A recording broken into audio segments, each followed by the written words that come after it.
turma, sejam bem-vindos a mais um episódio da série Minhas Palestras. E hoje eu tô aqui com o Antônio. E aí, Antônio, tranquilo? E aí, rapaz, beleza? O Antônio aqui, eu acho que vocês já conhecem já, né? Se você já tá aqui no canal já desde o início, a gente começou gravando alguns vídeos falando sobre testes de API. E agora a gente está aqui novamente para falar sobre uma palestra que foi muito legal, assim, a gente construiu essa palestra juntos e foi aí uma experiência bem bacana. Acho que foi a primeira palestra que a gente fez juntos, né? Foi. Quando eu cheguei nesse canal aqui era tudo mato esse negócio aí. Pode crer. Palestra foi muito legal, foi um desafio. Principalmente quando o Júlio chegou, ele propôs o tema para eu estudar até para aplicar, né, no ambiente de trabalho, então foi algo bem interessante. A gente chegou a aplicar isso antes de palestrar, então foi muito legal passar esse conteúdo baseado no que a gente estava vivendo, né? Pode crer. E foi muito bacana porque essa palestra, quando ela aconteceu, na verdade ela surgiu para atender um evento, que é um evento internacional, que é um evento de comunidades internacional, que é o Ministry of Testing, que veio para o Brasil pelas mãos aqui da Samantha Cecília e pelo Luan também, aqui na cidade de São Paulo, né? E aí foi bem legal que o Luan me abordou e falou: "Ô Júlio, você não quer palestrar aqui na primeira edição do Ministry of Testing?" Eu falei: "Pô, com certeza, posso levar um amigo?" Aí ele falou: "Não, pode. E foi bem bacana aí, que foi justamente quando a gente estava mexendo com isso mesmo. E foi bem legal. Eu lembro que, na minha perspectiva, pelo menos, foi bacana demais, cara, assim, receber o convite, né? Foi. O evento era um evento tinha um nome muito grande já, né? Então já era muito legal de estar lá. E foi uma das primeiras palestras que a gente palestrou junto. E a gente tinha mais de um tema e a gente resolveu juntar os dois. Pode e crer. a gente estava preocupado, nossa, será que vai ser tranquilo isso da gente falar meio que junto sobre as duas coisas? E fluiu de uma maneira bem legal, né? Olha só, isso daí é uma parada bacana aqui também dessa série, que assim, a gente pode falar sobre alguns dos segredos aí que acontece por detrás das cenas, né, vamos dizer assim. E você lembra, mano, a gente estava preparando essa palestra, a gente falou como que a gente vai fazer essa transição para que essa transição seja perfeita. Sim. Aí a gente pegou e falou: bom, ó, quando eu começar a diminuir minha voz, daí você entra, né? Então, ó, a gente vai fazer um exemplo aqui agora só para vocês terem uma noção. Vamos falar sobre, sei lá, cara, sobre teste de API, firmeza? Teste de API, vamos lá. Tá bom. Bom dia, galera, tudo bem? Eu sou o Júlio e esse daqui é o Antônio. E aí, pessoal, Antônio Montanha aqui. A gente vai falar um pouquinho sobre testes de API para vocês. Legal. Então, teste de API, sacaram a ideia? Eu começo a voz, quando eu começo a baixar, daí o Antônio entra e começa a ia daí a gente ia fazendo esse revisamento.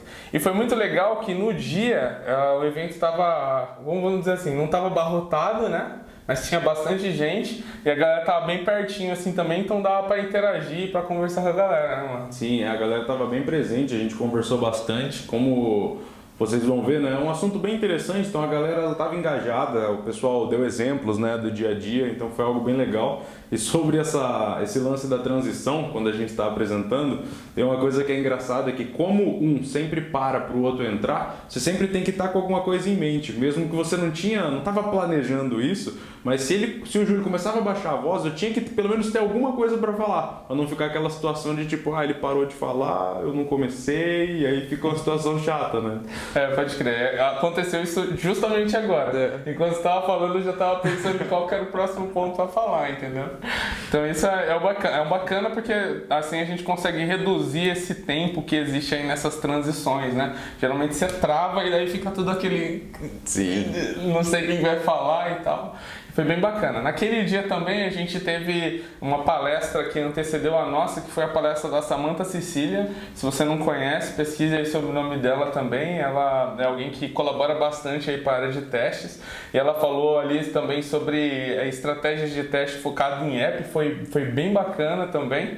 E ali abriu ali a noite para que a gente pudesse depois chegar e fazer a nossa palestra também. Foi bem da hora, né? Foi muito legal. A palestra dela trazia uma visão bem diferente sobre como pensar, né, em testes de app. Então não era algo só técnico, né? Era algo, tipo, parece que um passo atrás. Então foi muito legal até mudar a visão sobre quando a gente pensa no que testar. Né? Exatamente.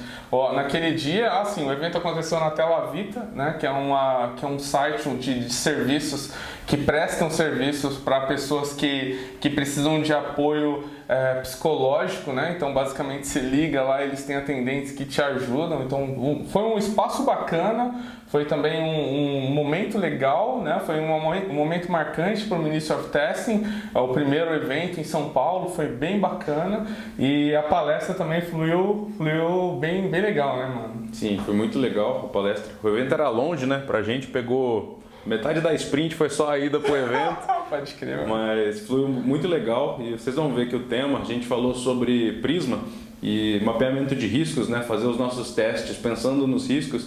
E, cara, foi muito legal falar disso, principalmente porque a gente viveu isso antes de ir lá falar. Exatamente. Só lembrando, tá? Se você ainda não olhou aqui a descrição do vídeo, na descrição tem o link que te leva direto para onde estão os slides dessa palestra. Então você consegue acompanhar e ter uma noção clara aí de quais foram os slides, o conteúdo que a gente preparou e apresentou ali para a galera.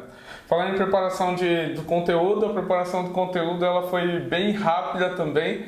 A gente teve a ideia clara de como isso iria acontecer depois de começar a refletir um pouco sobre o que a galera que estava lá no dia do evento precisaria conhecer para começar a usar isso já no dia seguinte. Né? Essa foi a ideia. E o que foi legal é que quando o Júlio falou pra mim a primeira vez sobre Prisma, ele falou, cara, dá uma lida nisso daqui. Eu comecei a ler sobre antes da própria palestra, né, para começar a aplicar lá, e a palestra veio não muito depois, e a gente teve essa pequena rodagem, só que quando eu fui ler sobre, era um conteúdo muito denso, muita coisa, e era um processo extremamente complexo. E o Eric Van Venendal, que é quem criou, né, esse método, ele mesmo tinha um paper que simplificava muito as coisas. Então ficou extremamente desesperador no começo, tipo, cara, como é que eu vou passar isso para as pessoas no trabalho ou até mesmo numa palestra? Vai ficar muito pesado. E aí depois que eu encontrei esse outro conteúdo, ele simplesmente fala assim, cara, beleza, tem essa complexidade toda, mas vamos fazer de um jeito que funciona no ágil?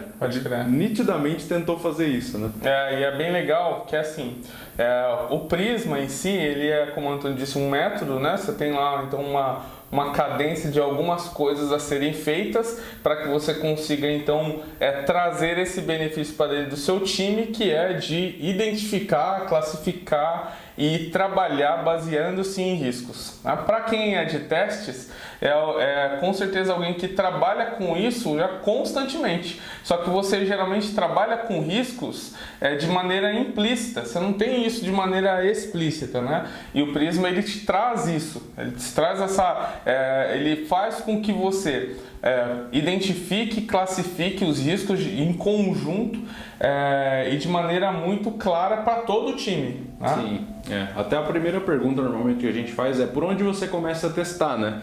E aí muitas vezes fala, pelo começo do documento, pela área que eu acho que vai ter mais problema. E tem muita gente que fala assim, não penso nisso, eu não tomo essa decisão.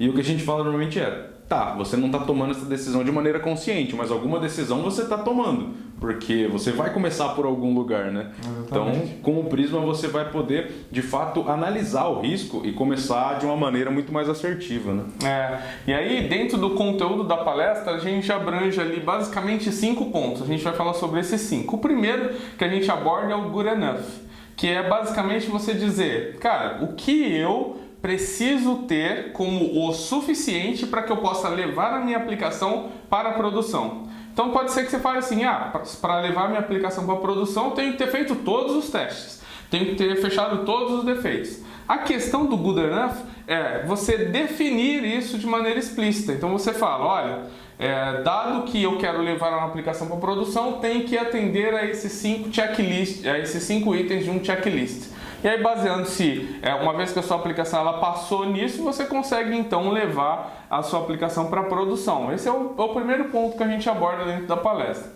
Só que aí uma das coisas que é bem legal, que justamente depois de falar de good enough, a gente faz a ponte de que quem toma essa decisão, né? O quão é o bom o suficiente, né? E aí normalmente a gente tem, né? Quem trabalha na área de qualidade há mais tempo, já pelo menos vivenciou aquilo lá do QA, ele ser o dono do negócio no sentido de vai ou não vai. Pode crer. Isso aí não tá bom o suficiente. E o QA tem que ser chato, o QA não sei o quê.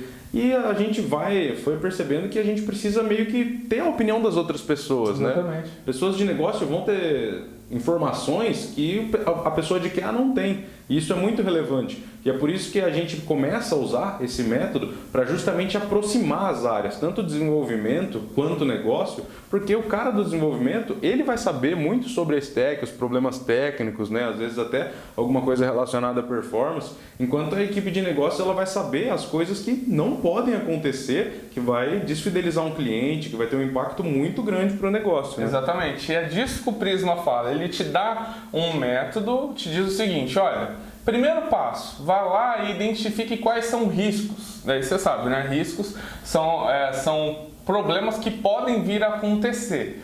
Identifique riscos do produto.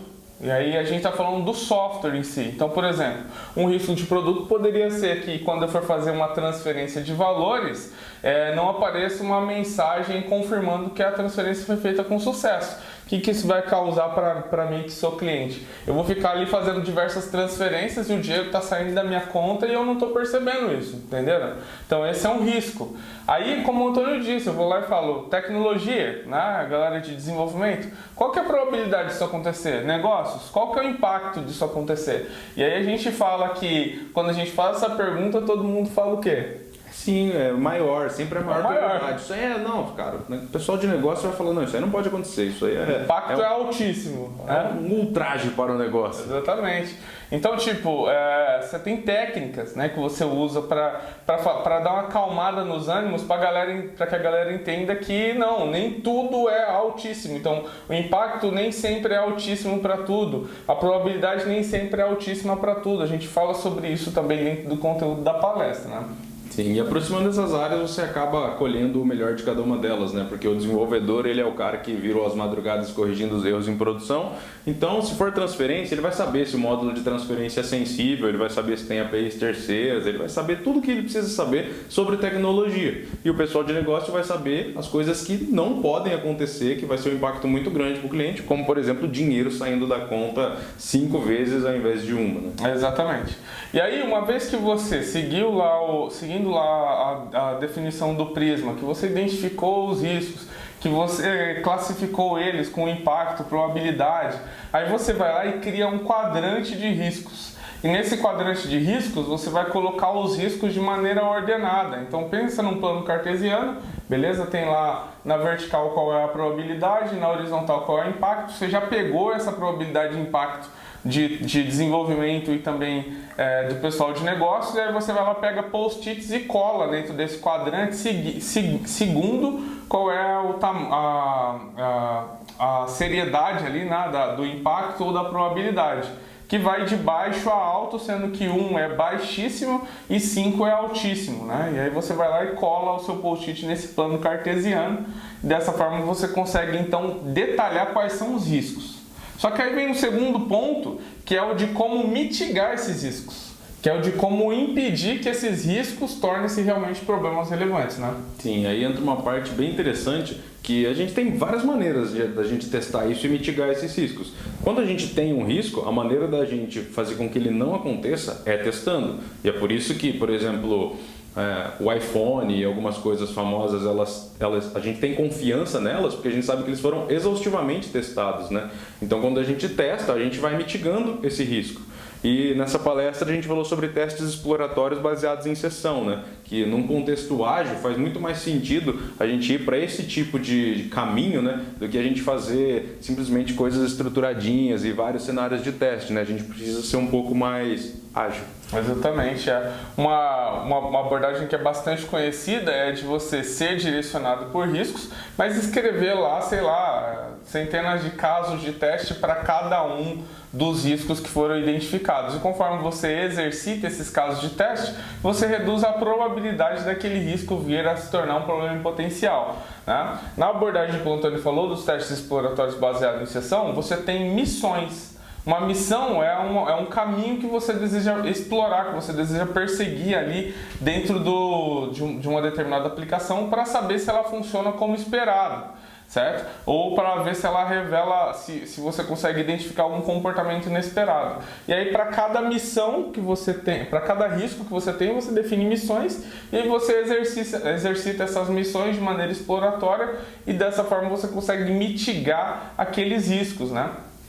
Quando você define essas missões, você pode ter um risco que vai ter 3, 4, quantas missões você julgar necessário para mitigar esse risco, né? E uma coisa muito interessante é que quando você plotar o seu risco lá naquele gráficozinho lá, onde aqui vai estar a probabilidade e aqui vai estar o impacto, e supondo que a probabilidade seja 4 e o impacto 3, ele vai estar mais ou menos aqui. Se você tem 4 missões para ele e você testou 2 e garantiu que isso está funcionando, você vai poder diminuir a probabilidade desse risco acontecer. Porque se das 4 missões você conseguiu garantir que 2 não vão acontecer, você só tem 50% de probabilidade nesse risco, né? Exatamente. E é o que acontece. Conforme você vai executando as suas missões, a probabilidade do risco se tornar um problema potencial, ela vai sendo reduzida.